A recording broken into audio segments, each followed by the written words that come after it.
Por favor, tomen su Biblia y vayan al segundo de Timoteo.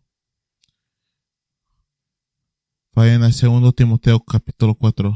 Segundo Timoteo capítulo 4. Mientras que encuentran ese texto, vamos a ir a oración. Nuestro Padre, venimos delante de ti, venimos compelados a poner todos a cuenta contigo, para hablar contigo durante ese tiempo de adoración. Te damos gracias por las canciones que acabamos de tener la oportunidad de cantar. Oramos que ha sido una bendición para ti, una ofrenda a la alabanza de tu nombre, que ha sido una alabanza a nuestros corazones también, mientras que cantamos canciones espirituales, himnos y salmos a unos de nosotros. Gracias por las verdades que hemos cantado, por las glorias que han sido representadas en cada palabra. Y hoy, Señor, mientras que continuamos durante trabajar a ser una iglesia que honra a Cristo, te pido que usas a tu siervo durante ese tiempo que estamos aquí juntos, que sea una bendición a ti para que podamos obedecerte, pero también acordarnos de la verdad, de saber que la iglesia es la esposa de Cristo, que la iglesia fue comprada por la vida de tu Hijo, que Jesús es la cabeza de la iglesia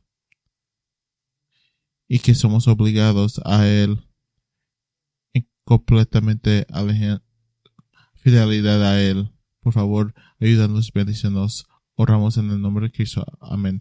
Segundo Timoteo, capítulo 4. No estuve allí,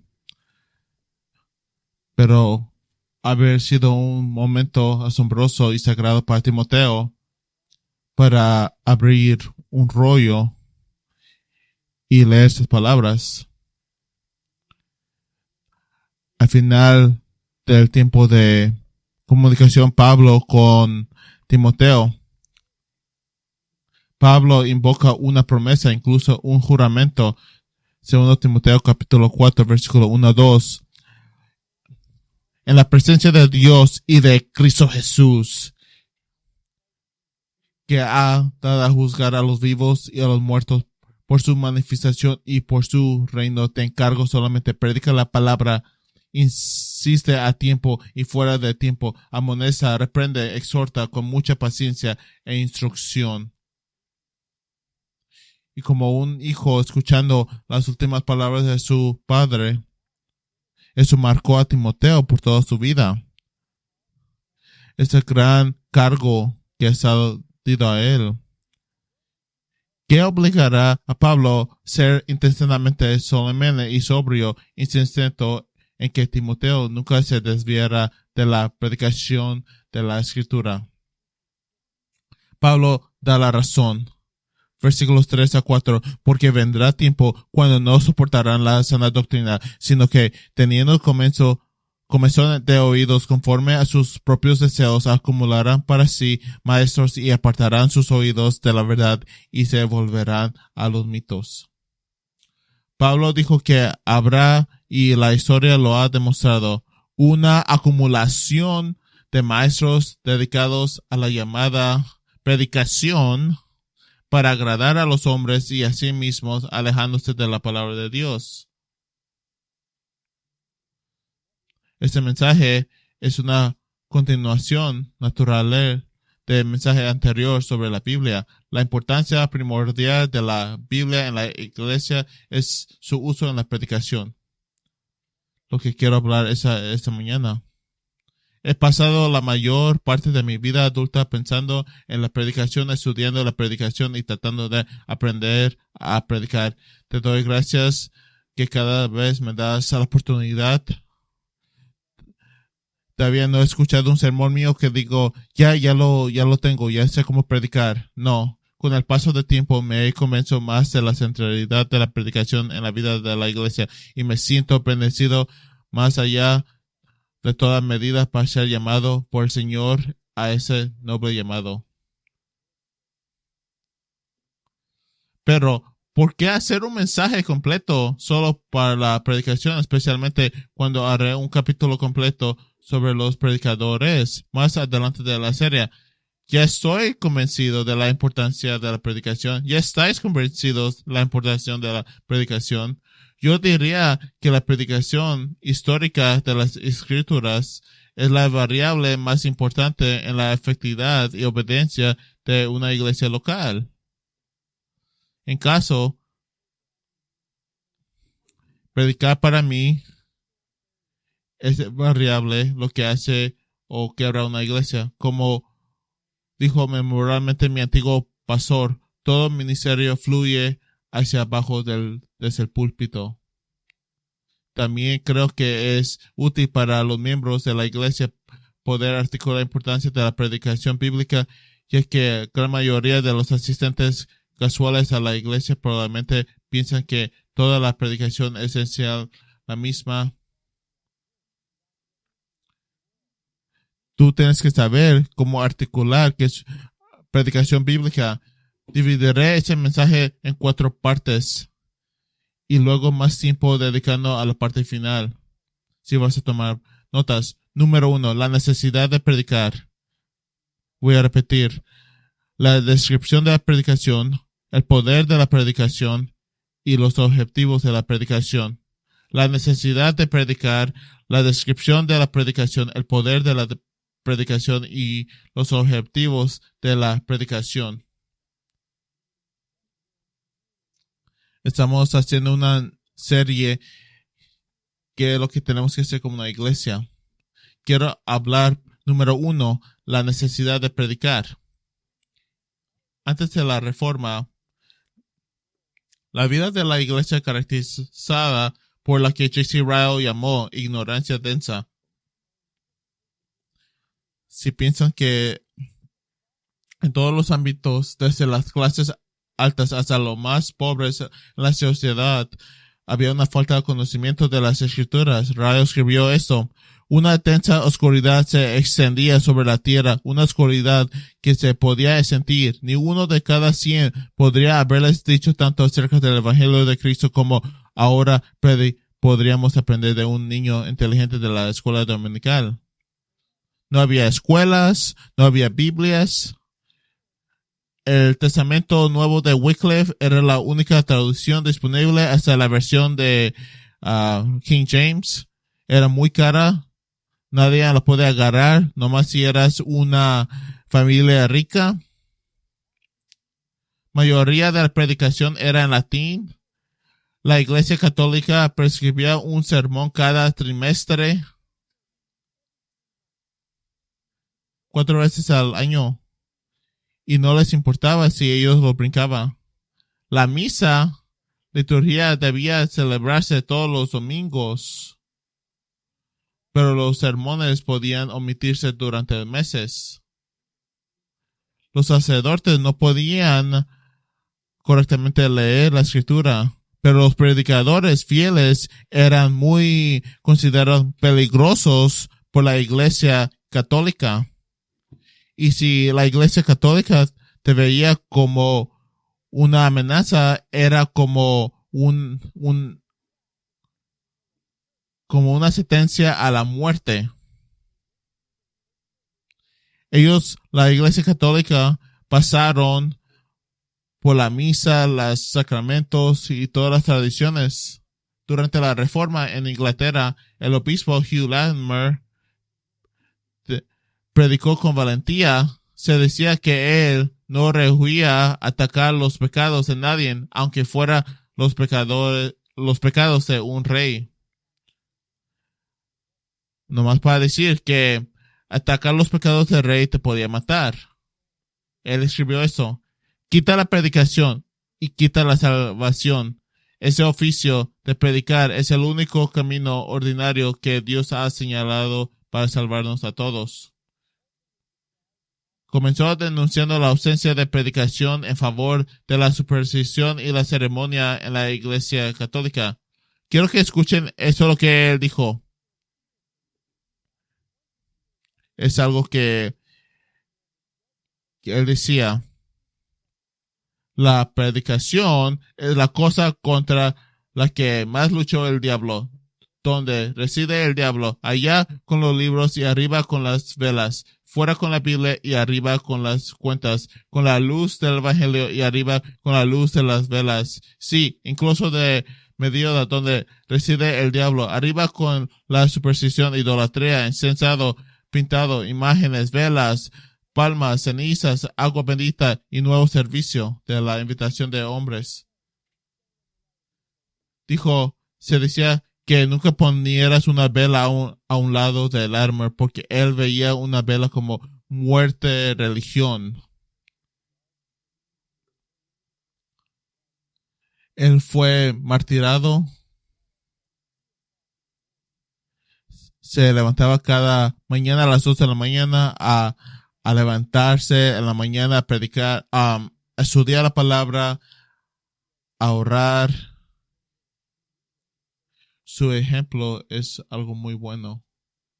Si la reforma trajo consigo una renovación en la predicación, el gran reformador Martín Lutero pensaba que la predicación era tres cosas. Primero, Lutero creía en la necesidad por varias razones. Él decía que la predicación era ordenada por Dios. Lutero dejó de predicar por un periodo de meses debido a las dificultades tanto de su propia iglesia, porque la iglesia donde él estaba no estaba predicando y siendo fiel a la palabra.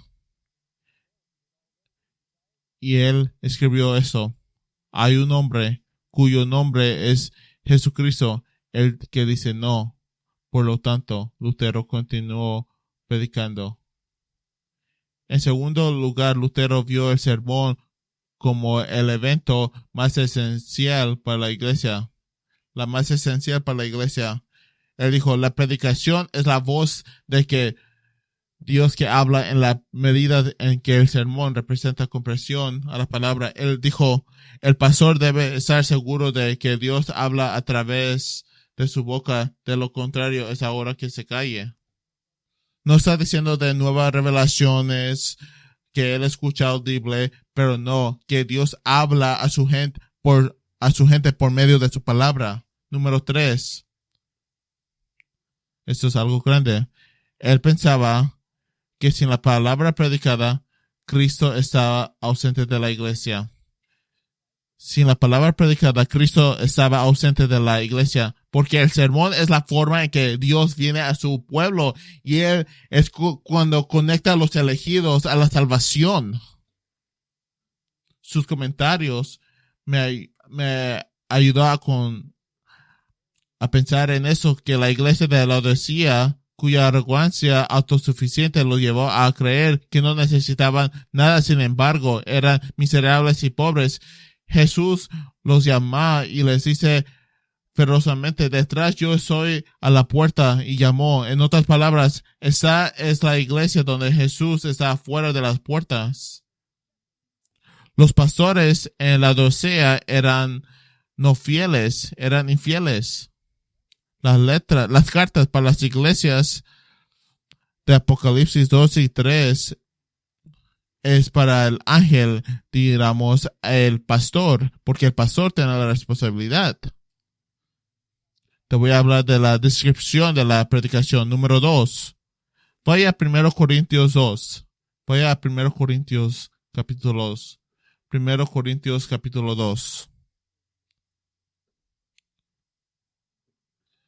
Pablo habla esta carta con las facciones, porque ellos decían que siguen ciertos líderes, pero el poder depende solamente en Dios. 1 Corintios 1:18. Pablo está enfatizando a ellos, a los corintios. Los corintios siempre estaban acostumbrados a los oradores internales profesionales, los sofiestas. Los sofiestas eran los que eran filósofos, eran los que decían chistes, comediantes. Estaban muy centrados en elocuencia, dando pura contra cada uno, peleas. la elocuencia con lo que tú defendías tu posición era lo que importaba más. Ellos decían, hay 15 razones porque yo creo que el sol es el sol y la luna es la luna, y daban algo bien que de verdad no importaba.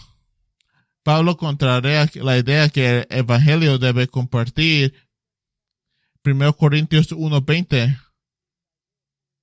Y él dice, Isaías 29:14, destruiré la sabiduría de los sabios y la inteligencia de los inteligentes la dejará a un lado.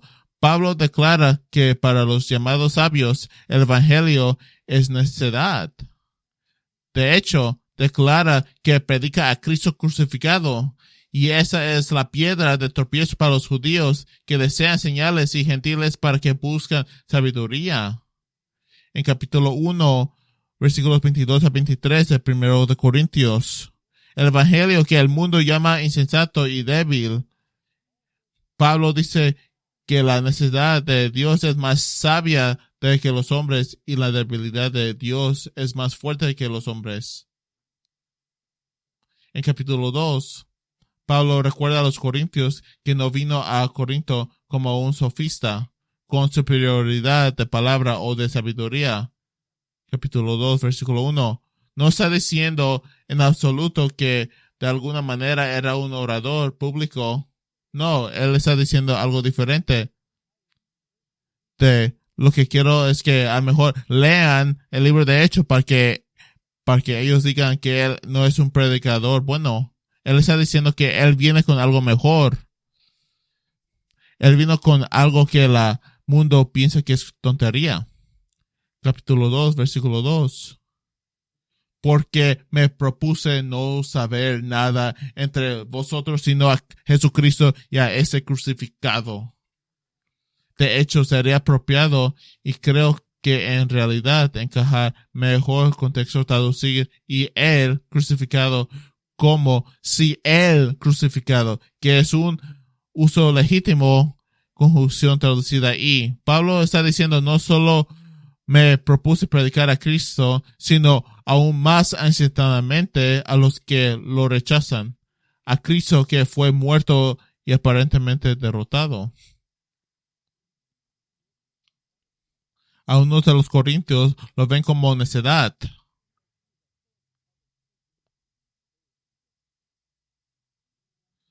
Él sigue diciendo que solamente Dios revela su palabra, que Él revela su palabra a los que se le han quitado el velo de sus ojos.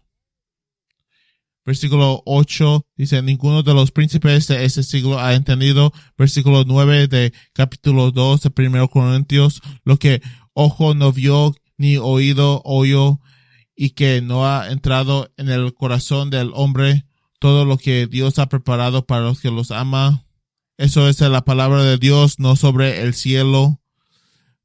Con tus ojos naturales ni con tus orejas cerradas no podías entender eso, porque tienes que ser revelada eso a ti. Versículo 12. Hemos recibido el Espíritu que viene de Dios para que conozcamos las profundidades que Dios nos ha dado por gracia. Versículo 13. Enseñaron palabras enseñadas por el Espíritu.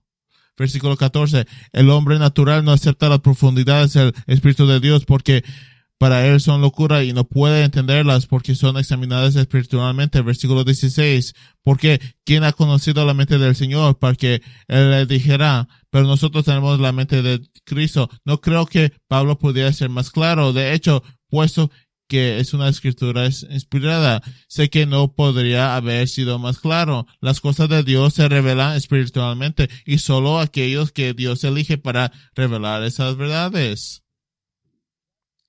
¿Y cómo elige Dios revelar esas gloriosas verdades de Cristo y el Evangelio? A través de la predicación.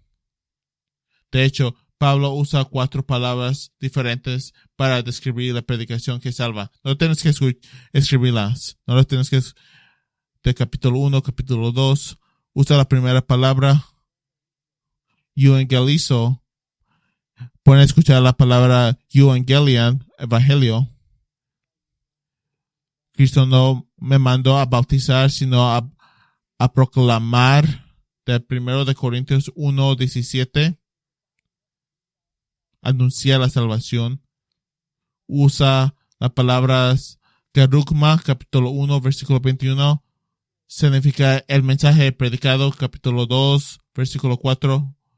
Mi predicación, eso puede significar una proclamación o exclamado por un heraldo, un mandato o un llamado.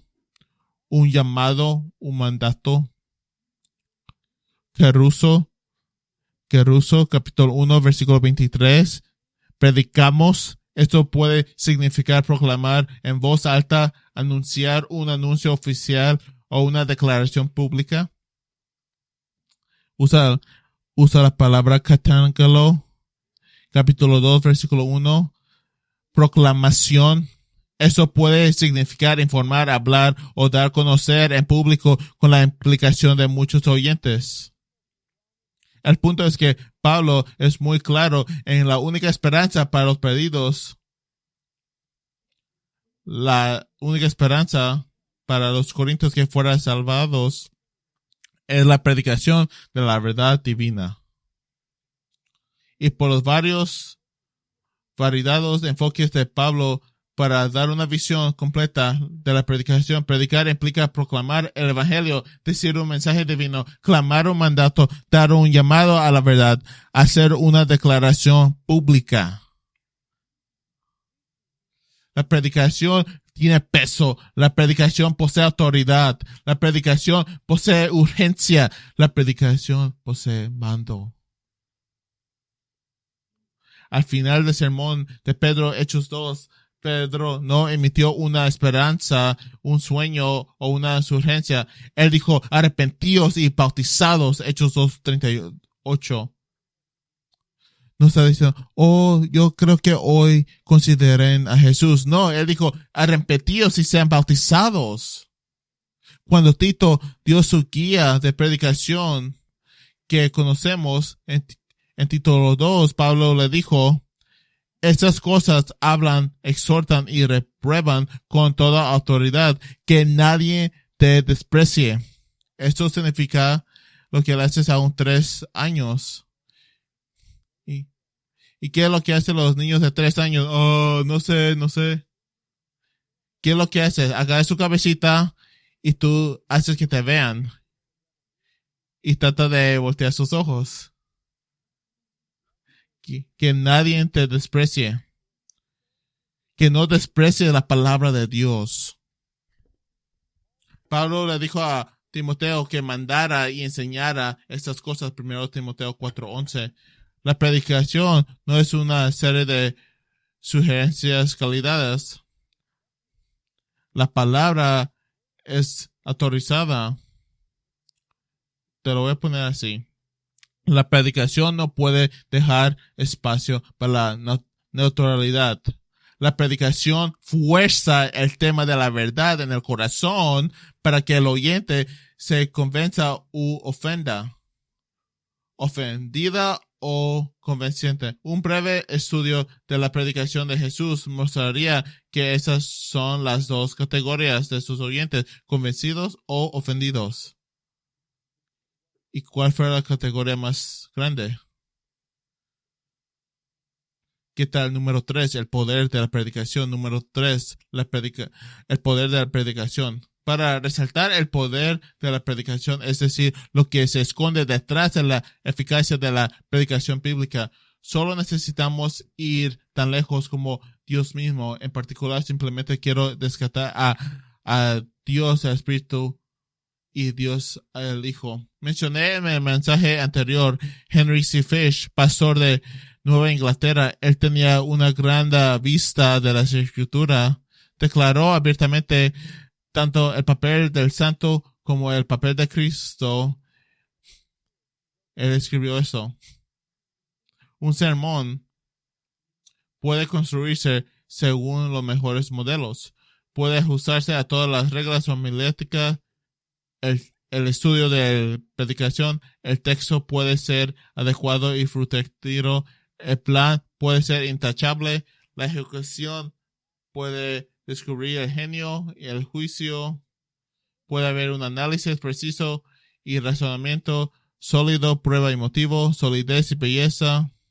La pureza, la corrección, el decoro, la precisión, la descripción, la antítesis, la metáfora, la alegoría, la comparación, los motivos de la bondad, los motivos de la felicidad, apela al sentido de lo bello, al sentido de lo correcto, a los efectos, a las pasiones, a las emociones. Un sermón puede ser todo eso y sin embargo ese mismo sermón, aunque saliera de los labios de un príncipe de la oratoria del púlpito, era tan impotente en la renovación de una alma de la resurrección de los muertos si no iba acompañado de la energía omnipotente del Espíritu Santo. El gran doctor Martin Lloyd-Jones, el predicador, fue el predicador más escuchado en el siglo XX. Él estaba convencido que la predicación era más difusión de información. Para él, la predicación era un evento en el predicador y las congregantes en que el Espíritu Santo participaba activamente, ayudando al predicador a comunicarse y ayudando a la congregante a comprender y ser convencido por la verdad. Estoy totalmente de acuerdo con eso. La predicación no se trata solo que sucede al meditar. El sermón es algo que pasa ahora. La predicación es algo que pasa ahora. Fish también dijo eso sobre el papel de Cristo. Él dijo eso. En cuanto a la materia de la predicación, el que quiera tener poder debe detenerse mucho en las dos grandes doctrinas de las Escrituras. El hombre es un pecador y Cristo es un salvador. El corazón cederá a la poder de la cruz cuando no cederá a nada más. Declaro sin rodeos el principal defecto de los sermones, incluso de los púlpitos evangélicos, que no hay suficiente de Cristo en ellos. Dice Fish, amo lo que dijo Fish, el corazón cederá al poder de la cruz cuando no cederá a nada más. 1 Corintios 1:18, porque la palabra de la cruz es locura para los que se pierden, pero para nosotros que somos salvos es el poder de Dios.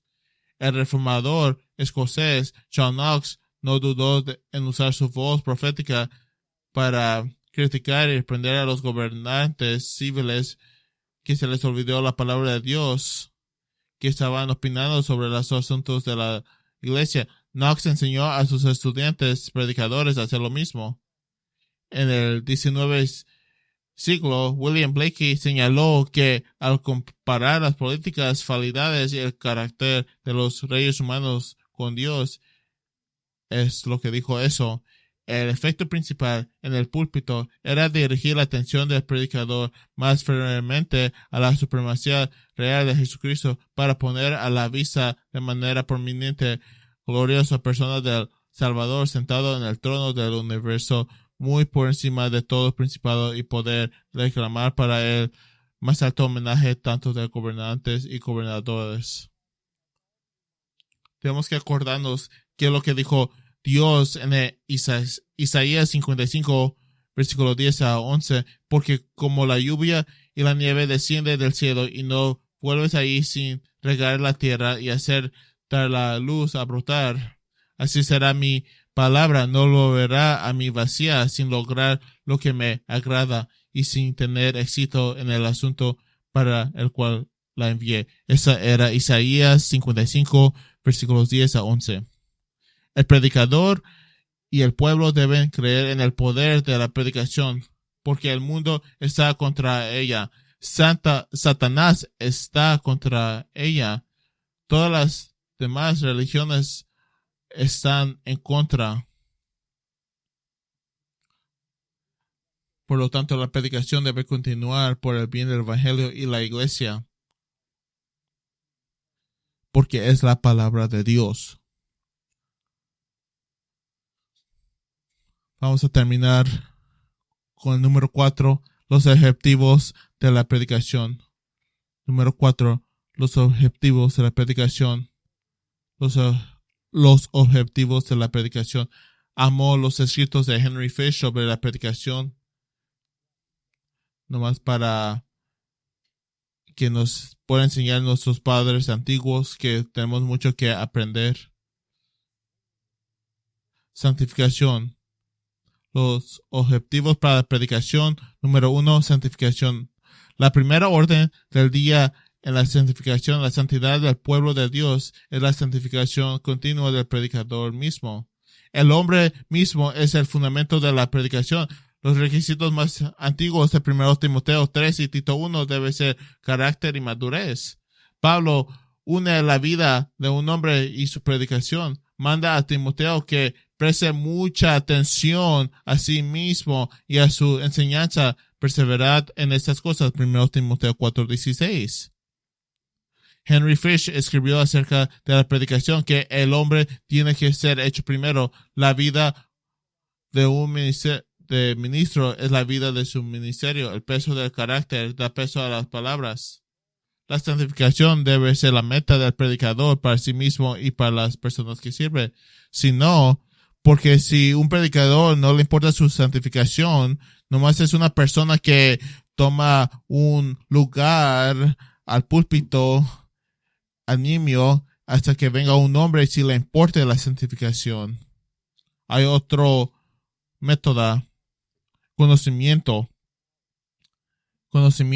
La predicación debe contener evidencia de estudio. Preferiblemente, la predicación debe contener evidencia de un gran estudio. El predicador debe estar bien instruido en las escrituras y eso realmente nunca debe detenerse. Un gran predicador siempre le gusta estudiar. Como un predicador una vez me dijo, amo predicar pero no me gusta leer. Y dijo, no, tú no eres un predicador. Pablo le dice eso a Timoteo, se aferre a la norma de las sanas palabras que ha sido de mí. Guarda por el Espíritu Santo que habita en nosotros el tesoro que ha sido confiado. Eso era 2 Timoteo capítulo 1 versículos 13 a 14. Uno de mis favoritos versículos como Pablo es que tu progreso sea evidente para todos. 1 Timoteo 4:15.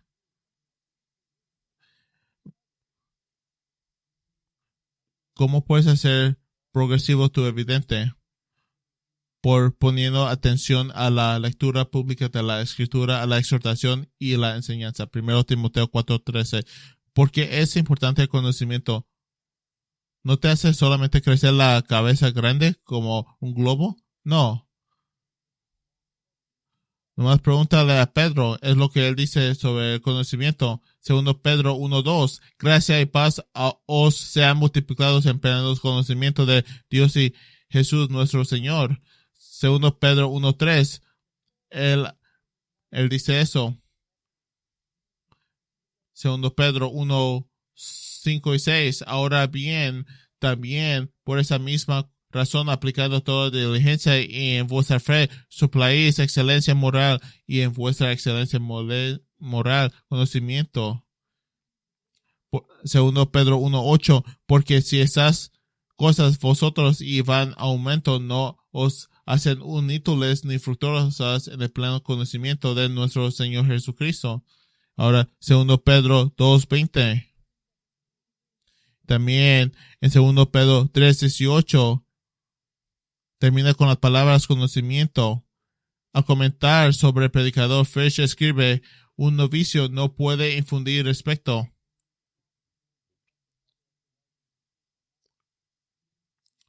Si el predicador no está expandiendo fielmente el conocimiento de las personas bajo su cuidado, entonces languidecerán espiritualmente. Ustedes que estudian se van a cansar. Si un predicador no estudia correctamente, tú vas a saber más que ellos en una manera. Hay una razón porque el seminario es un programa de posgrado y no una asignatura optativa de la escuela secundaria. También esa otra, esa palabra valor, el libro de los Hechos describe a los predicadores del Evangelio hablando con valentía en media docenas de lugares. Hechos 9:27, 28, Hechos 13:46, Hechos 14, versículo 3, Hechos 18:26 y Hechos 19, versículo 8. Ven eso como usan esa palabra como valor los predicadores. Jesús enseñó con autoridad y sus ministros también deben hacerlo. En la predicación hay una voz profética en el sentido que tú enseñas las más dulces como las más duras deben ser proclamadas por igual. ¿Qué podría inhibir la audacia? Muchos factores. Primero, si el predicador ha caído presa de la meta. Ahora, si ellos dicen, yo quiero crecer la iglesia, no importa, eso es lo más peligroso. Eso significa que no vas a tener una espina, no vas a tener una espalda. Si en vez de prepararse correctamente para la Semana Santa y nomás ahora ya traen la gente porque ellos quieren aplazar a la comunidad, ya van a caer en 2 Timoteo 4, que nomás van a querer cosquillar las orejas.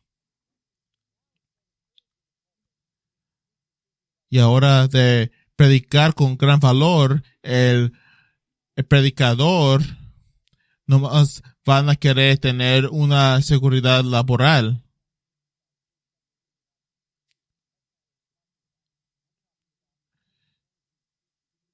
Yo supe un pastor que cada domingo después de un sermón de otro predicador que nunca predicó un sermón de toda su vida para dar a criticarle. Ese es número 3. Tercero, si el predicador sufre de un temor general al hombre, preguntarse de qué pensará fulano de tal sermón o esperar que fulano no se ofenda. Mientras las escrituras se utilizan como la única autoridad, preguntarse qué pensará una persona, un grupo de personas o incluso toda la iglesia no es útil cuando se trata de coraje. A veces los predicadores se les hace la pregunta, ¿me estás predicando ese sermón a mí? La suposición, por supuesto, es que de alguna manera, debido a que el sermón se aplicó a la vida de esa persona. Por otro lado, los miembros de la iglesia que valoran de la verdad, ellos dicen, muchos de los miembros aquí dicen, ese sermón estaba dirigido a mí, gracias. Número 4. Cuarto, si el predicador se cansa de pelear batallas espirituales, puede sucumbir a una menor intensidad predicación. Eso se llama pato cojo, en la que el predicador ahora solo está tratando de cumplir su tiempo y llegar a su jubilación sin más olas. No son necesariamente malos predicadores, pero tal vez unos años anteriormente, en una conferencia de pastor, me dijo un predicador, yo nomás quiero terminar. Y le dije, ¿cuántos años tienes? 61. Dijo, no, ese no es el tiempo para descansar, pero sino darle más fuerte.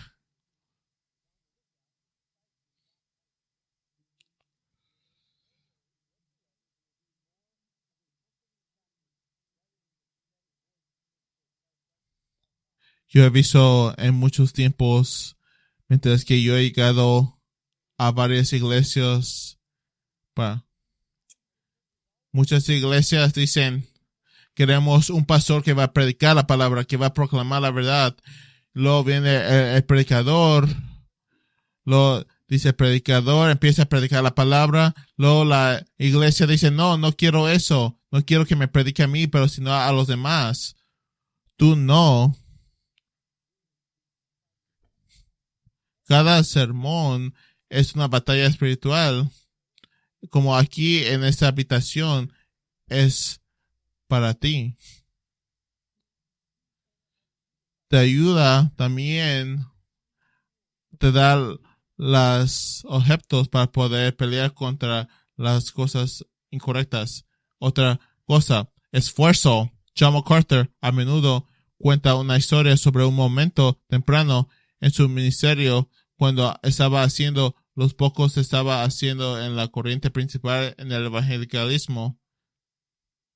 Él dijo, no hay duda de que MacArthur desde una edad temprana poseía un don natural para la predicación, pero nunca pienses ni por un momento que eso de alguna manera llegó sin esfuerzo. Sabes que sabes estuve no espantado, pero cuando llegué a esta iglesia hace 10 años y vi puras stickers de Grace to You, dije, ok, los estándares ya fueron grandes. Le preguntaron a MacArthur, ¿qué tipo de libro usas para saber ese tipo de predicación? Tuve varios años, tuve una oportunidad para trabajar en el seminario ahí en Grace Community Church.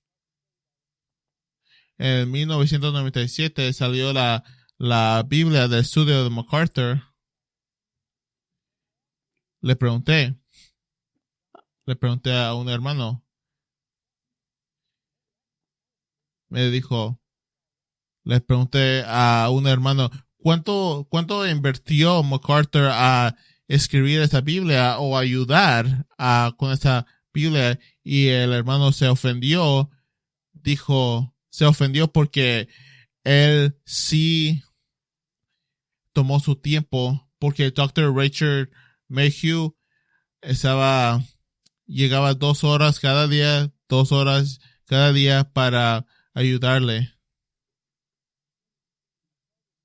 Cuento esta historia porque es un tremendo ejemplo del esfuerzo. Hay un arrado del terreno de estudio que solo el esfuerzo puede producir. Hay que esforzarse en la oración y en tomarse el tiempo necesario para aprender personalmente. Pienso en un joven predicador con el que hablé hace años. Su punto de vista sobre la predicación era que consiste en declaraciones teológicas que tienes que tirar redes sociales a dichos. Fue influenciado por grandes predicadores que en ocasiones soltaban breves declaraciones. Lo que le quería decir es que muchos años de estudio que ocasionalmente produjo la declaración teología consiga, y cuando le mencioné el duro camino del aprendizaje y el entrenamiento formal, se alejó de eso porque eso implicará esfuerzo.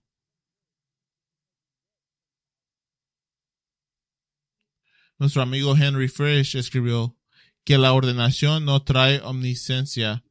El púlpito no tiene magia para infundir sabiduría. Si Dios no necesita nuestra sabiduría, ciertamente no necesita nuestra estupidez. Otra meta para predicación, amar. Otra meta de predicación. Fish instruyó a los predicadores, si un hombre está persuadido de que realmente lo amas, puedes hacer casi cualquier cosa con él. Puedes predicar cualquier cosa a él. Segundo, puedes hacerlo efectivo para la obra del reino, porque tienes tiene pastores que los ama. Primero Timoteo 1:5, que la meta de nuestro mandamiento es el amor de corazón puro y buena conciencia. Jesús le dijo a Pedro 3 veces que alimentará sus ovejas por el amor de Cristo, amor a Cristo. Si el predicador ama a Cristo, va a amar a la gente de Cristo. No es un servicio de ojo.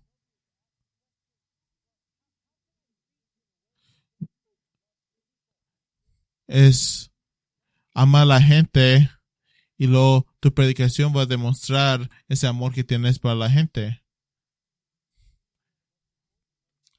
Eso es algo muy importante, tener un genuino amor a Cristo y a un genuino gente de Cristo. Es peligroso y tristeza que un predicador tenga un gran amor para predicanza y no para la gente de Dios. La predicación es la palabra en cómo se aconseja a la gente de Dios. Algunos dicen, nomás si vienen a la fiesta de mis hijos, amo yo al pastor. No, eso no es correcto. Eso es una alteración del evangelio del ministro de ahora. Predicación bíblica demuestra el amor para la gente de Dios.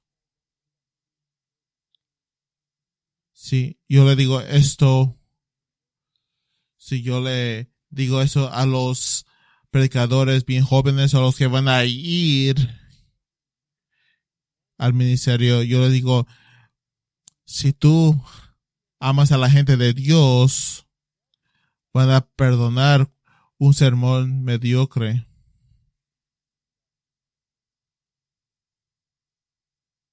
Van a perdonar un sermón mediocre.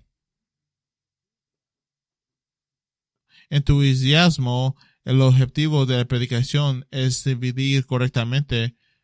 Para la palabra de Dios debe crear un entusiasmo natural para compartir. Le puedes preguntar a cualquier persona y le vas a decir, ¿cuál es el favorito día de Steve? No, a mi favorito día le van a decir que es el domingo.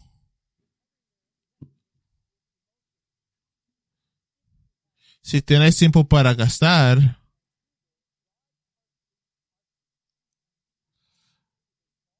Ron Parsley dice nada. Empieza a marchar como un idiota. Él no dice nada. Y la gente empieza como a cantar y gritar y dice, wow, Ron Parsley es un predicador de prosperidad. Él nomás empieza como a caminar y a bailar y la gente nomás dice amén, amén, amén. Pero de verdad, tomen su tiempo y cierren sus ojos y escuchen lo que diga. No va a decir nada. William Carey, el gran misionero, es como considerado el padre de las misiones modernas. Expresó su decepción en años posteriores porque su hijo había sido nombrado embajador del gobierno. Carey escribió, mi hijo ha pasado de ser un misionero a un embajador. El punto de vista de Carey fue planteado de manera similar por Fish, quien escribió, aquel que no consideraría una autodegradación cambiar su púlpito por un trono no es apto para ocupar un púlpito.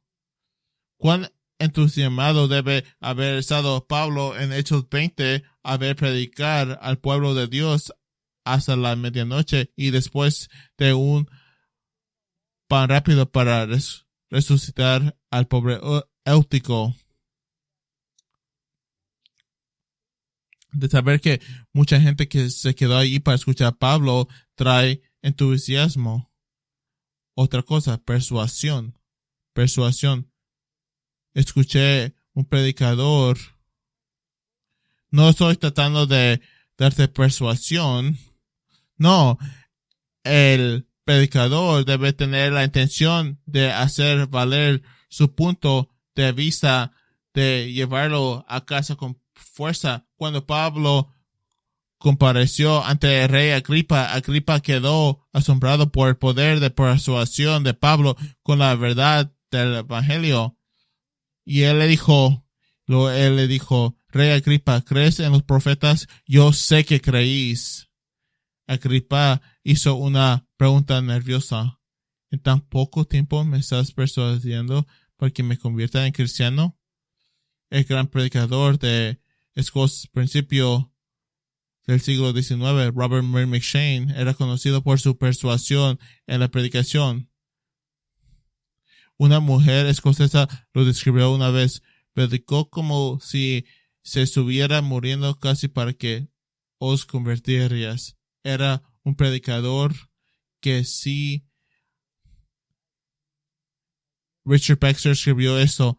Prediqué como si nunca estuviera seguro de volver a predicar y como un hombre moribundo a hombres moribundos.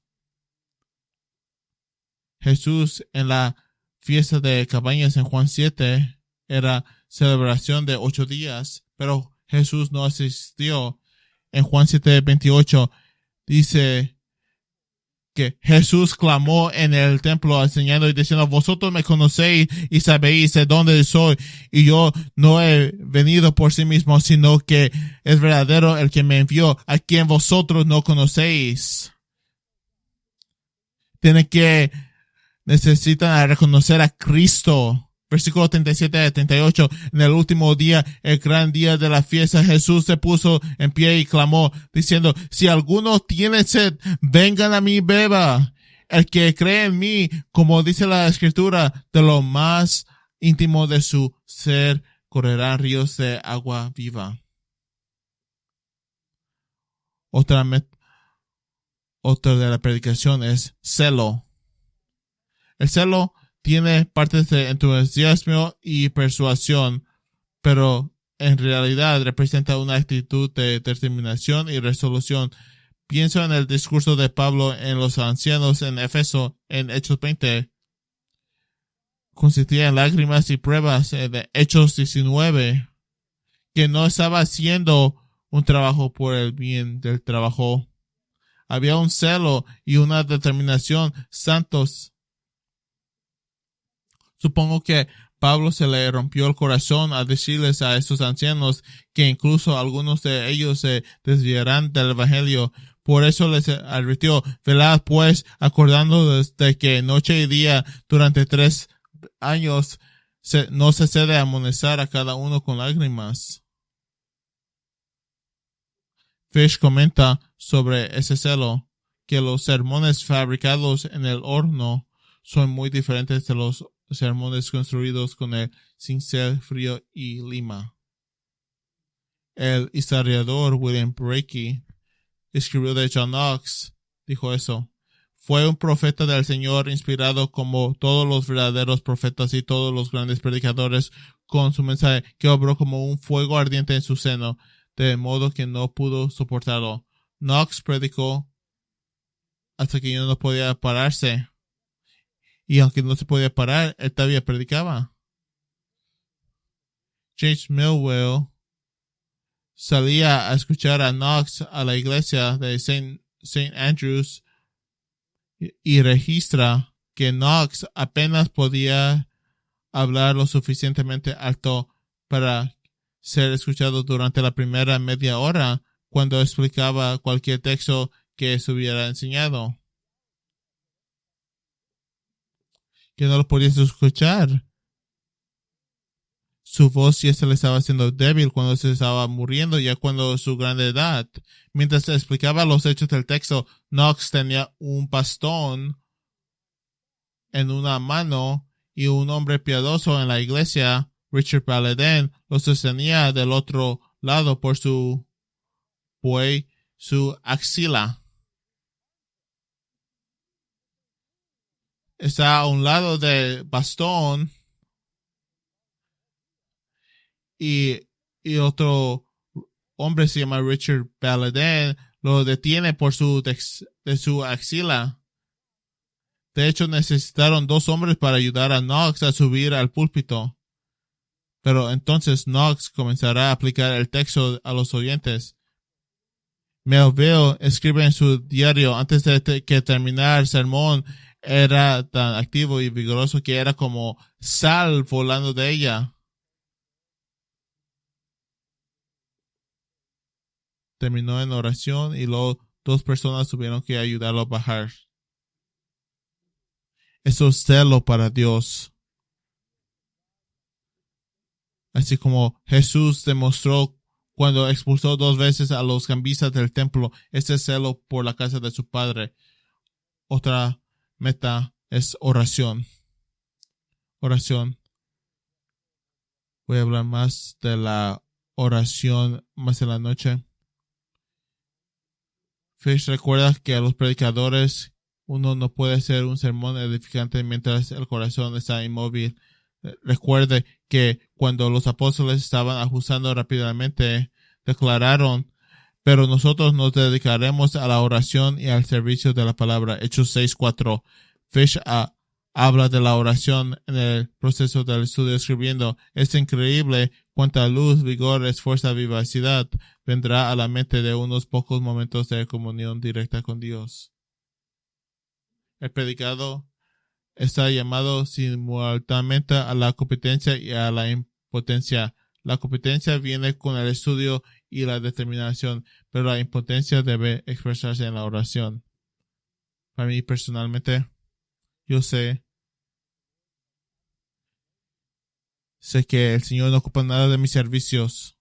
Yo sé que el Señor me puede reemplazar, me puedo descualificar.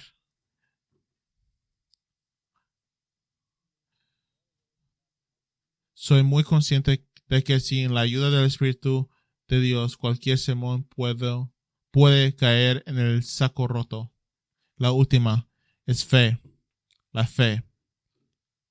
La predicación no es solo un acto de fe, sino un impulso hacia de la fe para todos los oyentes. Hebreos 11, versículo 1. Y la fe es la certeza de lo que se espera, la convicción de lo que no se ve. Predicar es decir la verdad, no solo del evangelio y de las cosas de las escrituras que hay sucedido, sino decir la verdad de las cosas que aún están por venir.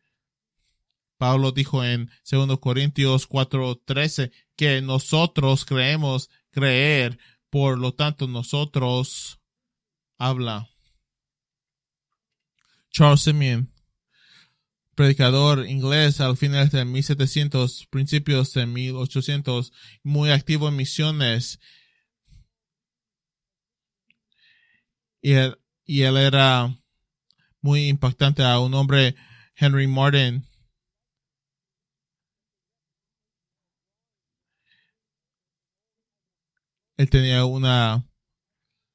Henry Martin tenía una foto de Charles Simeon a sus estudios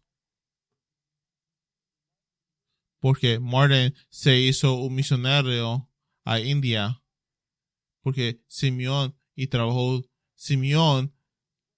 duro traduciendo el Nuevo Testamento a 3 idiomas diferentes de la India.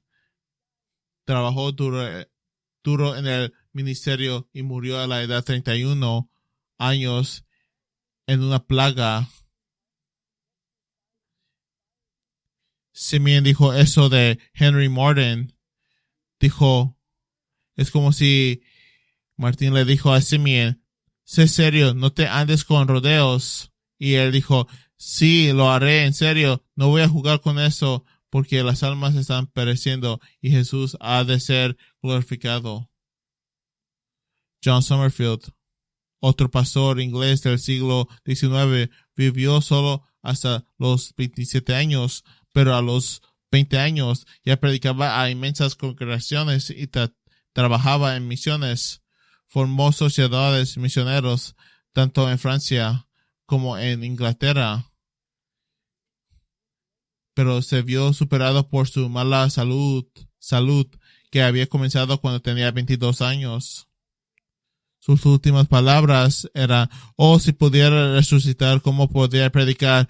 Porque he echado un vistazo a la eternidad. Y se murió. Pero la fe y el conocimiento de las Escrituras le dan a la iglesia esa mirada a la eternidad. Escuchamos una vez a nuestro amigo Henry Fish sobre la urgencia a predicar la fe. Las cosas que no se ven con ciertas. Y él dice eso: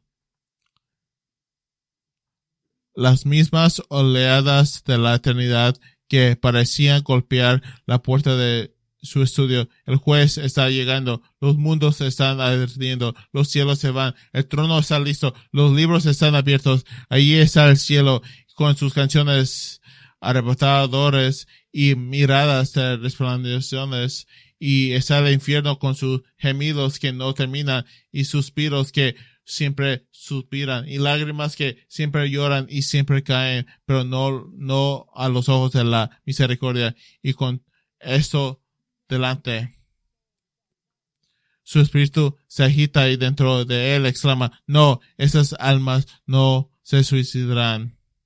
Y después de clamar primero a Dios de rodillas, sube al púlpito y clama a ellos.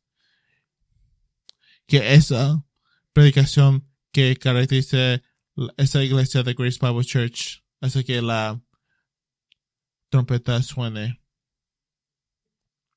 Que esa iglesia permanezca fiel. Así, aquí empieza. Vamos a orar.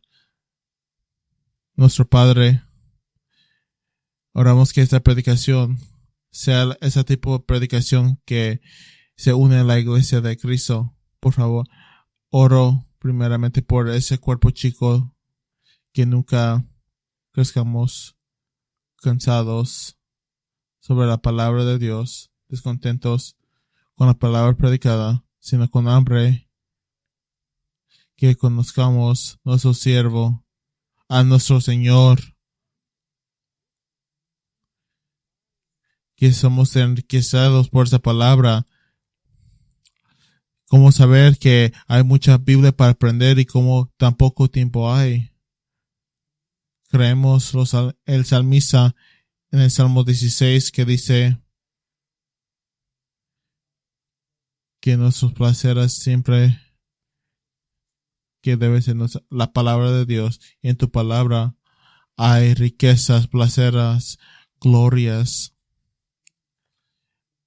que no se terminan.